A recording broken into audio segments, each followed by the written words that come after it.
Bueno, espero que estén bien, cuidándose y también dedicándose a las cosas del colegio. Bien, para esta actividad lo que tienen que hacer es, por un lado, ver este video, donde vamos a hacer una pequeña introducción sobre el tema que tienen que ver. Después ver tranquilos las diapositivas que también les voy a adjuntar, así toman nota de los aspectos más importantes en una hoja rayada, que después cuando tengan la carpeta la van a incorporar a la carpeta.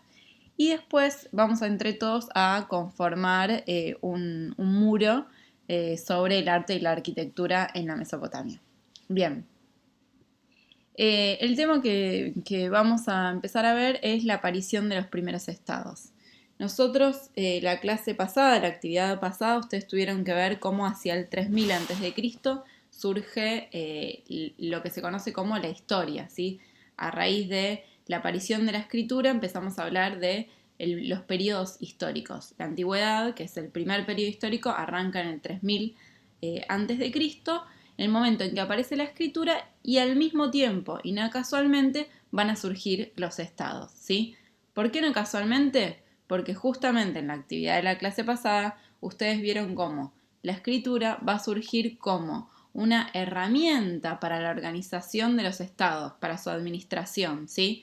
Servía sobre todo o aparece con el objetivo de que los estados puedan tener un registro, por ejemplo, de la cantidad de tributos que pagan los campesinos o de la cantidad de granos que se comercian con otros estados, o anotar las hazañas más importantes de los gobernantes o los nombres de los gobernantes.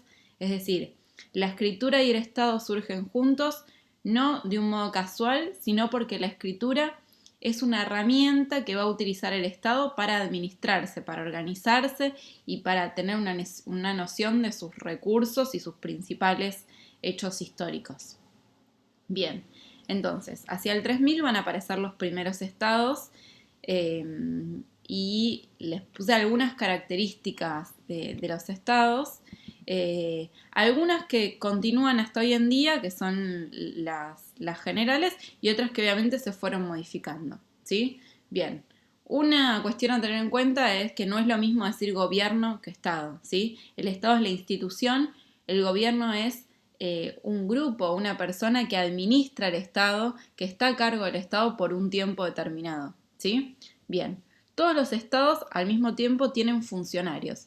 Funcionarios son personas que trabajan en el Estado, ¿sí? Por ejemplo, en la antigüedad los funcionarios eran los sacerdotes, los escribas, que eran los que se dedicaban, ¿se acuerdan?, a escribir en las tablillas la información, eh, los ayudantes del rey, las personas que se encargaban de ir a cobrar los tributos que pagaban los campesinos y almacenarlos en los graneros reales. Todos esos son funcionarios que recibían por su trabajo el alimento que les daba el Estado, ¿sí? Que se pagaba con los tributos de los campesinos. Después todos los estados lo que tienen también es el monopolio de la fuerza, es decir, la posibilidad de tener un ejército y de ser idealmente los únicos que tienen acceso a las armas. Esto justamente tiene que ver con poder controlar a la población, ¿sí? El Estado tiene que, por lo menos, intentar ser el único que controla la violencia de algún modo, las armas, ¿sí? Y otra de las características que tienen todos los estados es que tienen códigos legales, que tienen leyes que organizan a la población, a la sociedad, ¿sí? En los estados de la antigüedad, las leyes al principio van a ser orales, se van a transmitir oralmente, eh, y a lo largo del tiempo van a empezar a aparecer ya los primeros códigos escritos, ¿sí? Todas las civilizaciones van a ir dejando por escrito sus códigos legales. Bien, como decíamos, todos los estados pueden existir una vez que ya existe el excedente, ¿sí? Y que parte de ese excedente lo van a pagar los campesinos a través de los tributos, y el Estado los va a recaudar y utilizar para diversos fines. Uno de los fines es, bueno, para la construcción de obras monumentales. Obras monumentales sería, por ejemplo, para que el Estado construya el palacio donde vive el rey, el templo donde van a venerarse las divinidades, o, muy importante sobre todo en la antigüedad, la construcción de obras de regadío, ¿sí? Los primeros estados surgen cerca de los ríos, y los ríos son fundamentales para el desarrollo de esos estados, para su agricultura. Entonces, La construcción de canales, de acequias, de diques era algo fundamental que llevaban a cabo estos estados. Y otras construcciones.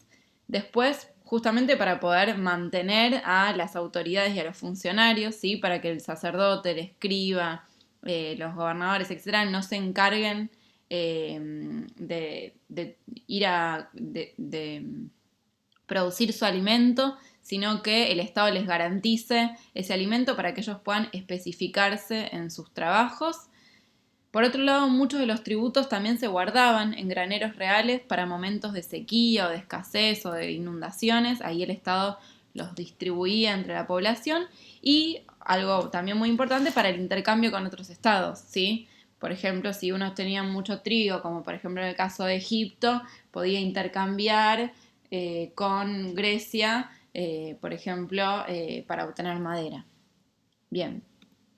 Los primeros estados van a surgir en lo que se conoce como la medialuna de las tierras fértiles, ¿sí? Que en realidad es un arco imaginario, no existe, es algo que inventaron los investigadores para señalar una zona del planeta Tierra que une la zona de Asia, donde está la Mesopotamia, con la zona de África, donde está el río Nilo, donde se creó el Estado egipcio, ¿sí? Como pueden ver en el mapa que aparece en la diapositiva, esa zona que estaba bordeada de ríos que inundaban y dejaban la tierra fértil, fue la zona donde aparecieron los primeros estados, justamente porque eran estados donde la principal actividad económica era la agricultura y era fundamental que fueran zonas fértiles donde se pudiera extraer excedente y los estados pudieran recaudar una buena cantidad de tributos. El primer ejemplo que vamos a ver nosotros en clase, si bien los dos estados surgieron paralelamente en el 3000 a.C., podemos decir que ya existe una formación estatal en Mesopotamia y existe también ya una formación estatal en Egipto. Nosotros vamos a ver primero el caso de Mesopotamia y después el caso de Egipto.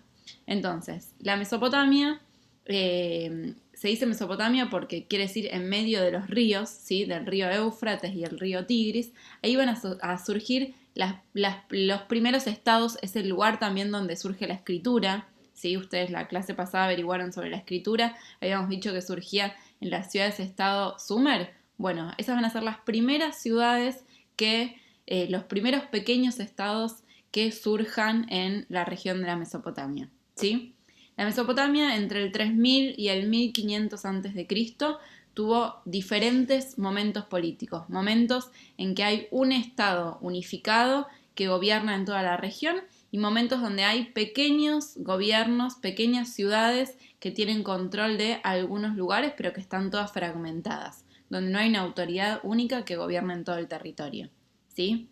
Van a encontrar una línea del tiempo que marca eso, cómo hubo momentos de descentralización del poder, donde había todas pequeñas ciudades, como las ciudades-estado de Sumer, que cada una tenía su gobernante, y momentos como el Imperio Acadio, donde va a haber un rey que controle gran parte del territorio de la Mesopotamia, después a través de la invasión de los pueblos Guti, que son pueblos que empiezan a ingresar a la región, va a volver a descentralizarse el poder político, volver a haber núcleos de población gobernados por algún gobernante, pero no un estado que maneje, que controle toda la región. Y después nuevamente con el primer imperio babilónico, hacia el 2000 a.C., vuelve a haber un estado centralizado, es decir, un rey, una autoridad que gobierna dentro de todo el territorio mesopotámico. Piensen que estamos hablando de 1500 años de historia, obviamente hubo una evolución política donde se fue modificando. Sin embargo, lo que va a continuar, a pesar de que algunas transformaciones, son las cuestiones culturales, ¿sí? Por ejemplo, la escritura que veíamos el otro día, o también las costumbres religiosas, ¿sí? La religión en la zona de Mesopotamia era una religión politeísta, es decir, los mesopotámicos creían en muchos dioses. En general cada ciudad o cada región tenía un dios al que veneraba especialmente, pero creían en muchos dioses. Había un dios que era el protector de la ciudad, pero en realidad creían en más de uno. siempre estos dioses estaban vinculados a los fenómenos naturales, ¿sí? Para ellos lo fundamental, porque era lo que gobernaba sus vidas de algún modo, era el ciclo agrícola, que se cumpliera todos los años el momento de cultivar y el momento de cosechar, que las tierras sean fértiles, porque eso era lo que hacía que la población pudiera alimentarse y que pudiera funcionar el Estado. Entonces la mayoría de los dioses estaban vinculados a fenómenos naturales, como por ejemplo en Lil era el dios del viento. Bien, después eran representados con características humanas, eso quiere decir que en las representaciones artísticas que vemos, por ejemplo aquí, aparecen todos con características humanas, con cuerpo humano. ¿Sí? Muchas veces mezclado con alguna característica animal, como las alas, etc. Bien, y también los mesopotámicos realizaban todo el tiempo ceremonias rituales. Por ejemplo, había una muy conocida entre la diosa Inanna y el dios Dumuzi, en el cual en teoría los dioses se casaban y de ese matrimonio posibilitaba que el próximo año sea un año fértil y que haya un buen ciclo de la agricultura y que las tierras se pueda obtener mucho alimento de las tierras. Y entonces todo el pueblo se reunía y celebraba el matrimonio de los dioses todos los años. Bien, la idea es que ahora busquen información en páginas de internet, en algún libro que tengan, algún recorte de un diario, sobre cómo eran las representaciones artísticas y la arquitectura de la Mesopotamia. Así también empiezan a ver cómo eran las imágenes y a imaginarse un poco más sobre esas civilizaciones.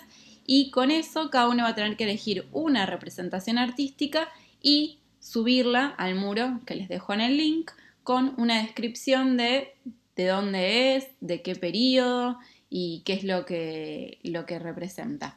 Agregar también su nombre y apellido. Bueno, les mando un cariño grande, cualquier cosa me consultan a través de la plataforma.